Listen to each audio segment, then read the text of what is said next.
Today you're joining us on a very mossy roof, which we're going to be scraping by hand and then applying biocide to help stop the moss from growing back.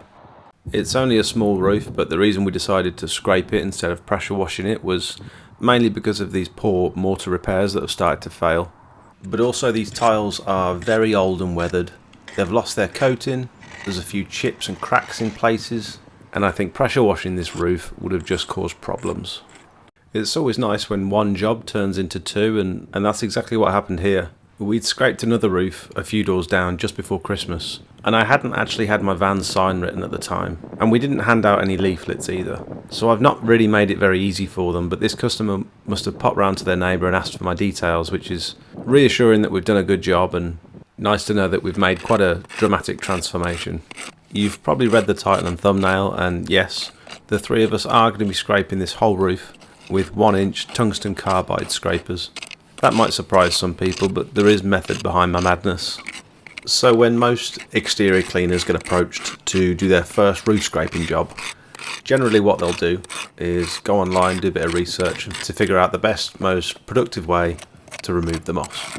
And eventually they'll stumble across these roof scraping kits, where you'll use a scaffolding tower to get yourself up to the gutter line, and you'd attach the roof scraping kit onto an extendable pole, similar to what a window cleaner would use, and then you'd start scraping the moss from the scaffolding tower. And that's what I did when I got my first moss removal inquiry. And to be honest, this first roof wasn't actually that big, but I was absolutely shocked with how labour intensive it was, how poor my results were relative to the amount of effort I was putting in. And a job that I thought was going to take me a day ended up taking me 3 days, and so it totally put me off roof scraping altogether. This is where having a supportive partner at home comes in handy.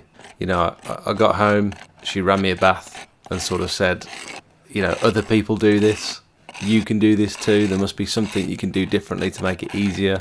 So I wasn't sure if I'd never clean a roof again, or whether I just got unlucky on that first job. But anyway, fast forward a few months, and my cousin asked me to do his bungalow roof. It was quite a big one, so there was 3 of us this time instead of just me on my own. And because it was a bungalow, it wasn't very high off the ground, it was a very shallow pitch, so we could walk on it absolutely fine, felt very safe. I thought, we'll try it by hand, we'll do it with some wire brushes and hand scrapers. It'll be much easier and much more effective, we'll get better results because we'll be able to get into all those little nooks and crannies that I couldn't when I was using the pole. And although this one took an equally long time, I was much happier with the results. Now since then, I've been much more selective about which types of roof scraping jobs I'll take on, so it's mainly just been bungalows up until now. We've done lots of pressure washing work on roofs, we've hired scaffolding towers, scissor lifts, because with pressure washing, I've always been happy with the results doing it from a tower. It's never been an issue. But with roof scraping, I felt like I needed to figure out a different solution to get the result I was looking for, while not sacrificing our safety in the process. So that was a little bit of backstory. Back to this roof. We're doing this on a nice dry day. There's no wind. Again, it's another very shallow pitched roof with very grippy tiles. And Callum's lent me this cat ladder just for good measure. I've used this a couple of times in the past to clean solar panels, and it gets me up onto the ridge nice and safe. Zach's tied onto the cat ladder, and Jakey's using this ascender attached to his harness, which feeds the rope through, which is also attached to the van, and that allows him to clean the backside of the roof, and he's nice and secure. Now, I'm well aware that this setup isn't perfect, and I'm sure there are things that I could do differently to make it more effective and safer, and I'm by no means suggesting that you should be copying what we're doing here, but if you do have any constructive criticism, I'd encourage you to post it down in the comments. But just remember that we're all working hard, trying to make a living, and none of us start out as professionals, and sometimes you have to learn as you go. And not everyone posts this kind of stuff online, so it's sort of part of the territory when you make YouTube videos about your day job, that you're sort of opening yourself up to criticism, and most people wouldn't put themselves in a position of being vulnerable. But like I said, we're still learning, and to be honest, I think that's why some of you guys watch, because I know some of you guys are starting out, and it's kind of like we're learning together. So you can see this ridge had had some previous repairs, pretty dodgy ones, most of it's loose, and although this does all need replacing, if we'd have been doing this from a tower with an extendable pole, we'd have just ripped all this out, but with the hand scrapers we can be a little bit more delicate. These scrapers are nothing special. I bought them from a local hardware shop. They're about 13 quid each. They've got these replaceable tungsten carbide blades, but they actually lasted an impressively long time. And I'll hand you over to Jakey, who's our scraping correspondent. Jakey's actually using a different scraper to what me and Zach are using. I use this scraper. That's the original, isn't it? The original, we started with this one, and you two went on to this one, which I don't like this one. I offered you one of these, and you said no, you're happy with the old one. I turned you down. I'll tell you what. Go on. This one, we'll check out this one first. This one's just got one flat blade. All you can do with this one, that's what you got. Put that to one side. Now this one, it's got the same flat bit, but it's got about 3 or 4 different ways. Where are you going to use them on this flat roof though? Right, here we go. So this one goes in there, goes along like that, that bit. Now you can also go back along with that, leave what's left. Okay. It also fits like a glove. Bang. that was pretty good. You do that one there. And then you come in, over, bang, bang, bang. I see where you're coming from. It's just a lot lighter. It's one lot lighter. I do see where you're coming from. Zach's had one go of it, now he wants one as well. That one is a lot more lighter and a lot more nimble. And although this one's got a tungsten tip, I actually think it's overkill for what we're doing. There's nothing wrong with a bit of mild steel. So That tungsten tip. Jake, what are you doing? Quoting up this driveway. I'll tell you what, you're going to be there for ages doing it like that. How else are you going to do it? Give me a tape measure, just let me have a look. Oh, very nice. It's a good one.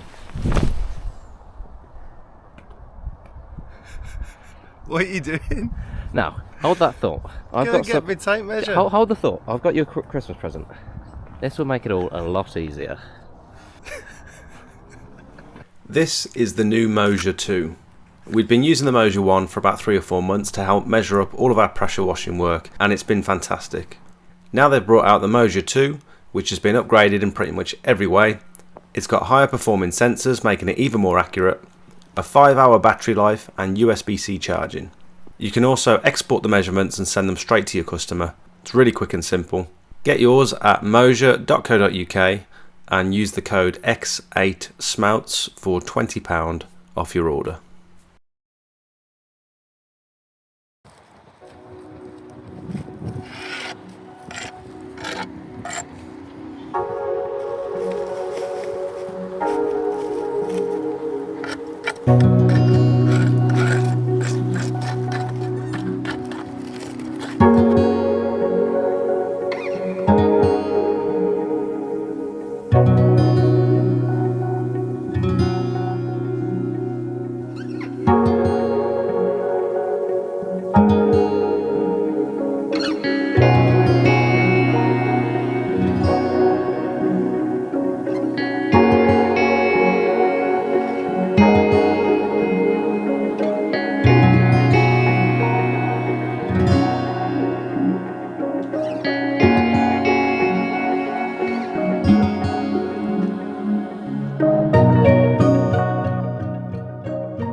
Here's a little clip of the neighbour's roof, and you can see why the biocide's important.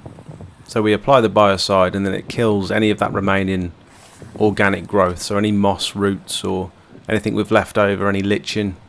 It'll turn it brown, kill it within about 10 minutes, and then every time it rains it'll almost cleanse the roof, and all that stuff will eventually make its way down into the gutters.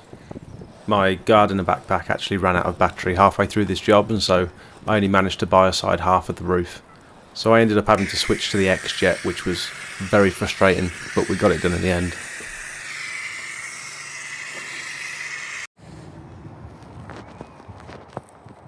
And there we have it, that's the finished result. You'll have to let me know what you guys think of the 1-inch scraper technique, and whether you think it was effective, or whether you think I'd have had better results with the extended pole and the roof scraper kit. Overall, from start to finish, this one took us about 3 hours from pulling up to applying the biocide and then leaving, tidying up all the ground surfaces, bagging up all the waste. Right, thanks for watching, see you next time.